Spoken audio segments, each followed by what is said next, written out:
A bittersweet success, to be sure, but a success nonetheless. Recovering from Agent Goodman's death will be no easy task, but you can be sure harm won't sit idly by while you grieve. The information you recovered from the headquarters of Dumas Industrial Enterprises may prove to be the break you've needed. Report to the War Room for a full briefing.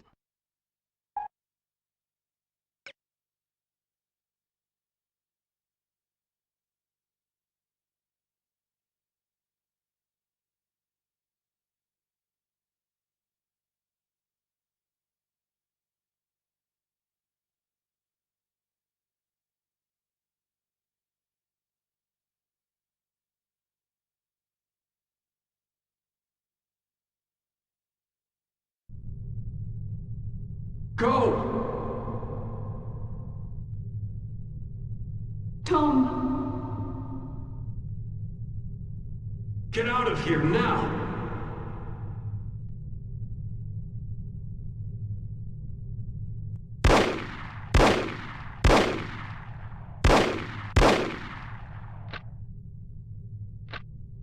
Agent Kate Archer, please report to the War Room. Thank you.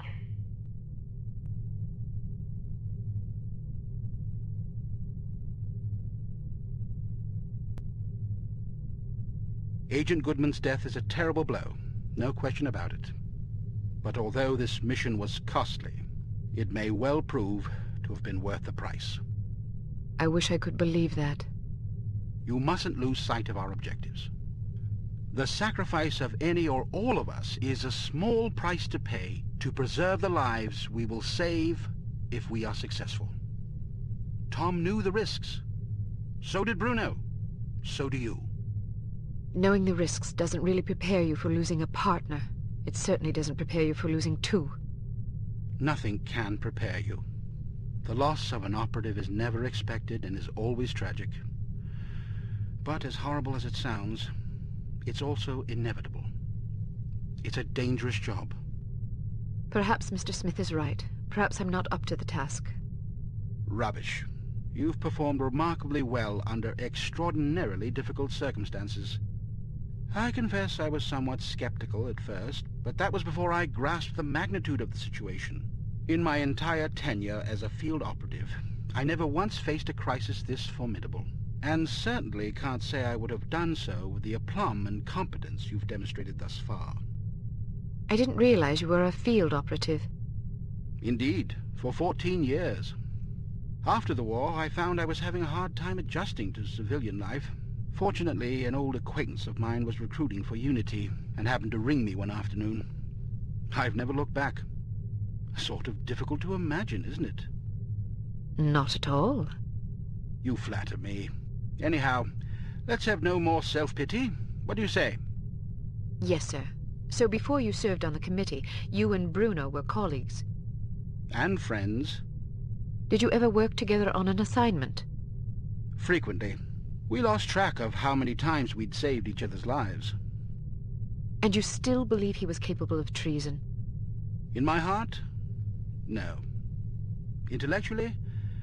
I don't quite know what to believe.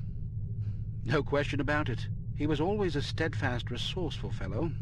But the history books are full of patriots turned traitors.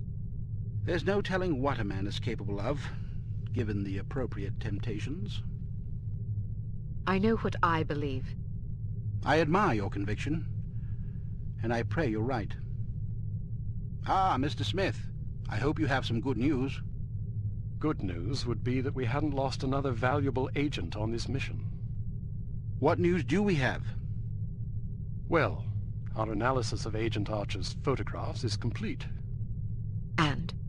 We have a possible lead on Dr. Schenker's whereabouts. I think we can classify that as good news. As I said, it's all relative. This harm situation isn't the only crisis in the world, and we're fast running out of competent field agents. Then suppose you get to the point and tell us what we know about Dr. Schenker so we can go fetch him. It's somewhat speculative at this point, but it's possible that harm is keeping him at a secret underground research facility in North America. We don't know the exact location of this facility, but thanks to the files Archer photographed, we know it exists, apparently in the vicinity of a lumberyard in western Washington state. It seems the site is being supplied by an American Railways passenger train. Records and research has dug up evidence of various trains making unscheduled stops in the area over the past 3 weeks. At regular intervals? Indeed.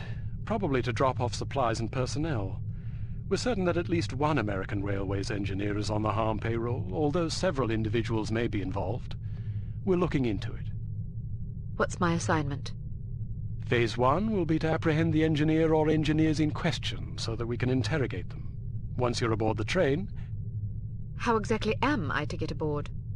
we'll smuggle you into the galley car. Lovely.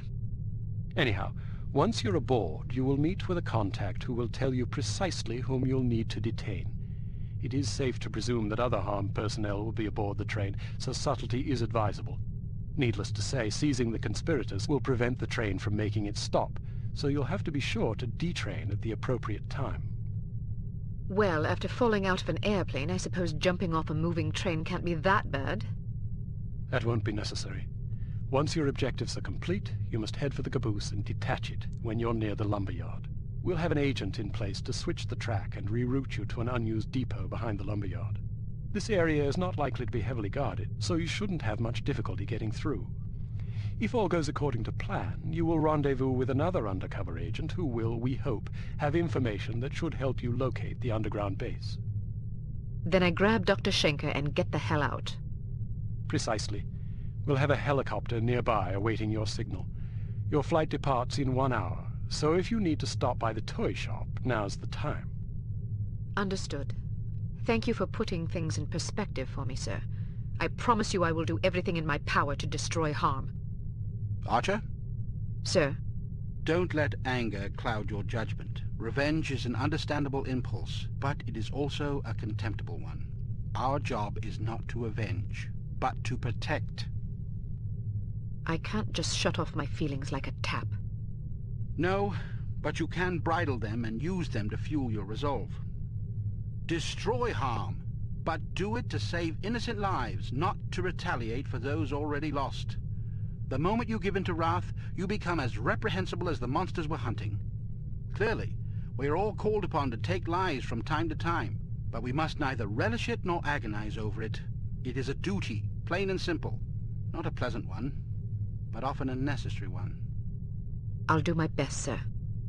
I have absolute confidence that you will.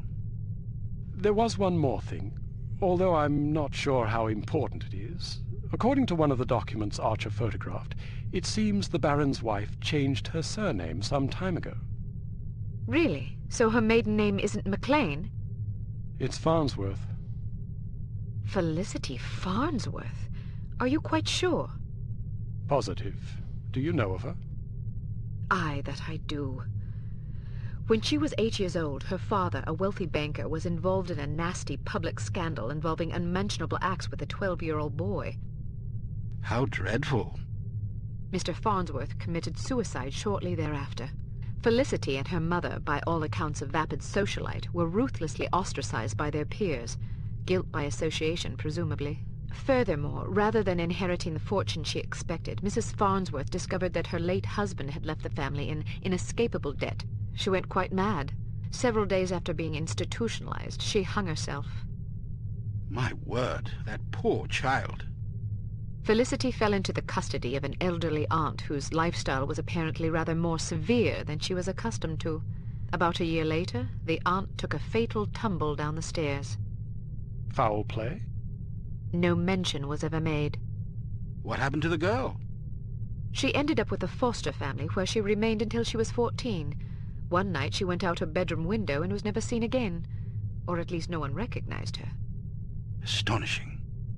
Where did you learn so much about her? I studied her. Come again?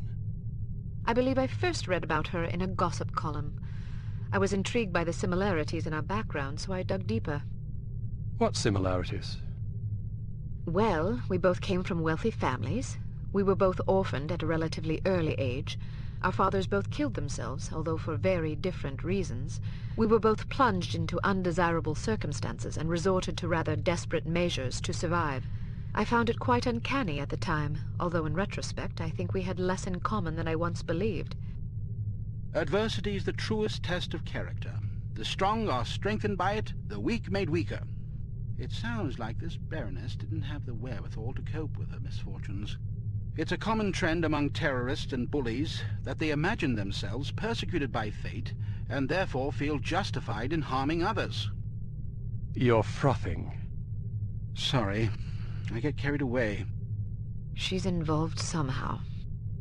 The Baroness? Upon what unimpeachable evidence are you basing that supposition? I just have a feeling. Ah, then the case is as good as closed. I don't expect you to believe me, but I'll count on you to say something smug if I'm right. It's virtually guaranteed. I'm not smug. Acerbic, perhaps, maybe even sardonic, but not smug. Okay, sure. Whatever you need to tell yourself. I have to agree with her, Smith. Don't either of you have work to do? Aye, sir. Off I go. Good luck. Welcome to Advanced Field Tactics. We've a new perfume for you. This one's a real scorcher. It's a concentrated acid gas with a jellied base to make it sticky. You definitely don't want to get it on you.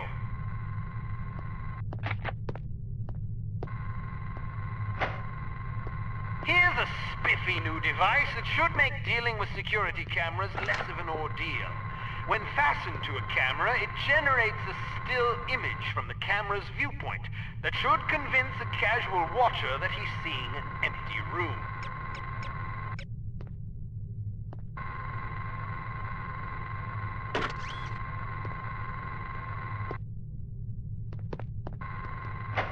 Excellent.